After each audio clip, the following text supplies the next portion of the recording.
The alarm klaxon screamed across Colony Station Kepler 442b as Ambassador Zixit watched the security feeds with four of his compound eyes, while the other two monitored the frantic communications flooding his neural implant.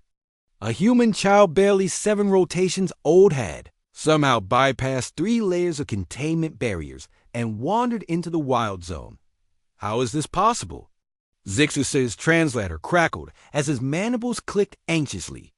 The wild zone was a 100-square-kilometer preserve where the planet's most dangerous predators roam freely, maintained as a buffer between the colony and the untamed wilderness beyond. Nothing that entered ever came out alive. Commander Sarah Chun, the human settlement leader, stood rigid beside him. Her jaw was set in that peculiar way humans displayed determination mixed with terror. Maya's always been curious, but the barrier should have stopped her. Should have, Zix repeated, his exoskeleton plate shifting with agitation. In his 3 centuries of diplomatic service across 47 worlds, he had never encountered a species quite like humans. They were simultaneously the most recklessly brave and inexplicably fragile beings he'd ever met.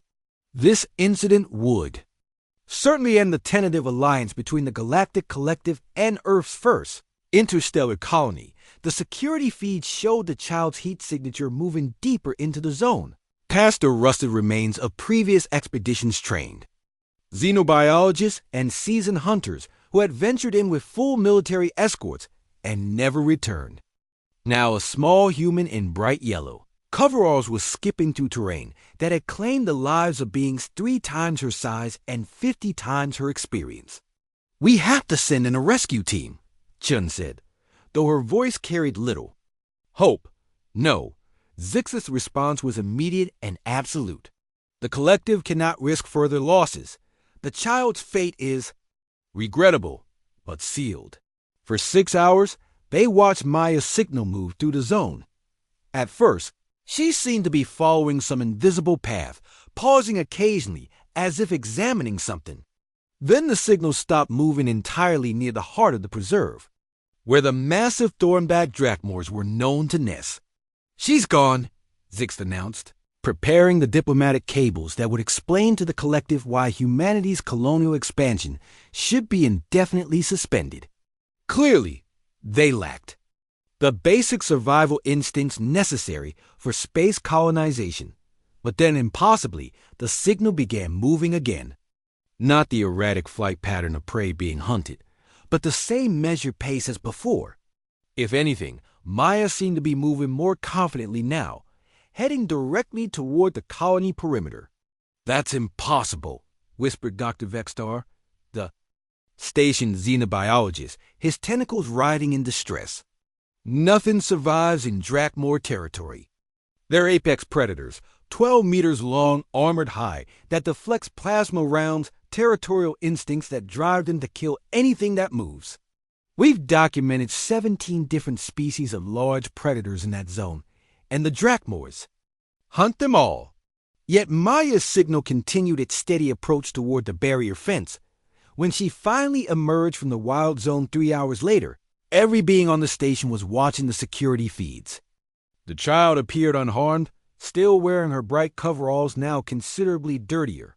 She was chattering happily to herself as she walked, occasionally looking back and making encouraging gestures. That's when they saw what was following. Her dot, the massive thornback drachmor that emerged from the tree line behind Maya, was the largest specimen any of them had ever seen. Its crystalline spines caught the sunlight like deadly prisms, and its 6 eyes tracked the settlement with predatory intelligence. Every security officer reached for their weapons, but the creature wasn't stalking Maya. It was following her. Like a pet, Maya. Commander Chun's voice broke as she sprinted toward the barrier, her maternal instincts overriding diplomatic protocol. The child looked up and waved cheerfully. "Hi, Mommy. Look what I found." "His name is Spike, and he was really sad because his family went away, so I said he could come live with us. Is that okay?" The Drachmor, apparently named Spike, settled beside Maya with surprising gentleness, its massive head lowering until it was level with the child. Maya reached up and scratched behind one of its bone crests, and the creature made a sound that could only be described as a purr. Zix felt his worldview fracturing. This violates everything we know about Drakmor behavior. They're solitary, apex predators. They don't bond. They don't domesticate. They certainly don't allow themselves to be petted. Maya has a way with animals, Commander Chun said weakly, though she looked as stunned as everyone else. Over the following days, xenobiologists from across the collective arrived to study the unprecedented phenomenon. Maya and Spike became inseparable, with the massive predator following the child around the settlement like an oversized guard dog. More remarkably, Spike's presence seemed to calm other local wildlife, smaller predators that had previously harassed. The colonists now gave the settlement a wide berth. Dr. Vextar S. research revealed that Maya had somehow identified that Spike was the last of his pack, killed by territorial disputes with other Drakmors. Rather than seeing a threat, the child had recognized loneliness, something humans seemed uniquely equipped to understand and address. She didn't conquer the wild zone, Dr. Vextar reported to the Collective Council. She befriended it. This suggests that human colonization strategies may be fundamentally different from our models. Where we see threat assessment and territorial control, they see potential friendship. Within a month, 3 more colonies requested human advisors for their expansion efforts.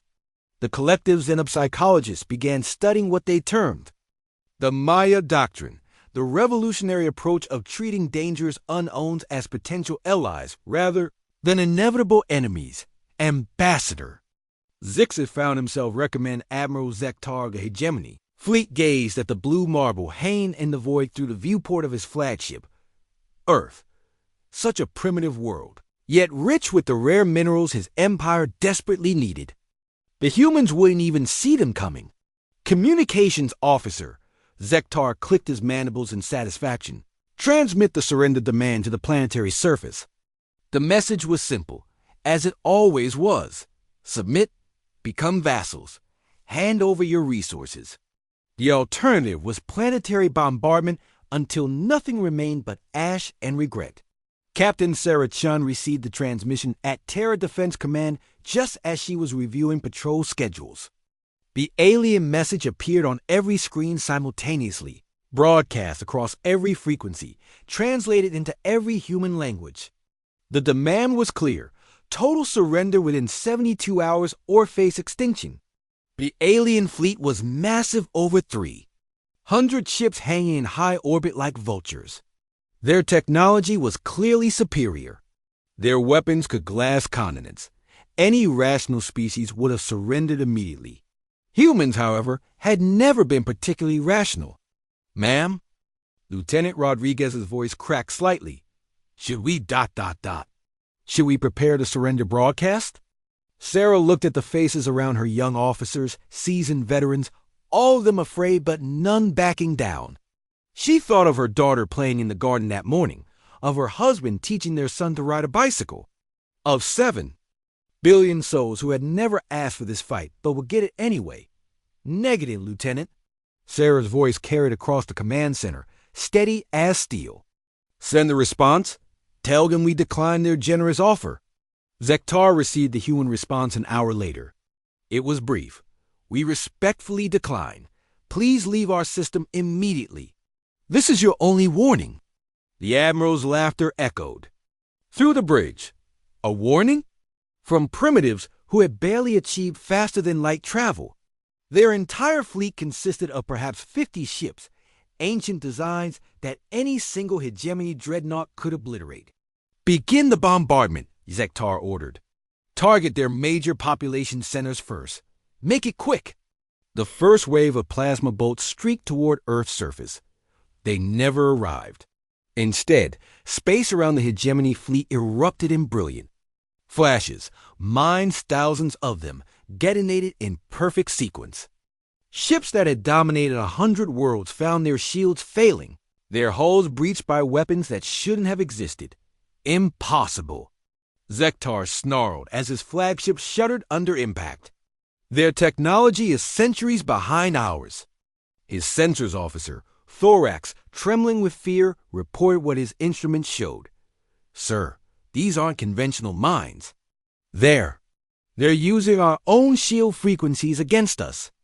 Somehow they've inverted the harmonics to create resonance cascades." On Earth's surface, Sarah Chun smiled grimly as she watched the tactical display. Humanity had learned long ago that you didn't need to be stronger than your enemy. You just needed to be smarter, more adaptable, and more ruthlessly creative. The human fleet emerged from behind Luna. But these weren't the Antiquan humanity for full collective membership, something he never thought he'd do. As he watched Maya teaching Spike to play fetch with a tree branch the size of a small vehicle, he realized that perhaps the galaxy's most dangerous species wasn't the apex predators lurking in wild zones. Perhaps it was the 7-year-old humans who walked into those zones and came out with new friends. The universe, it seemed, was about to become a much more interesting place.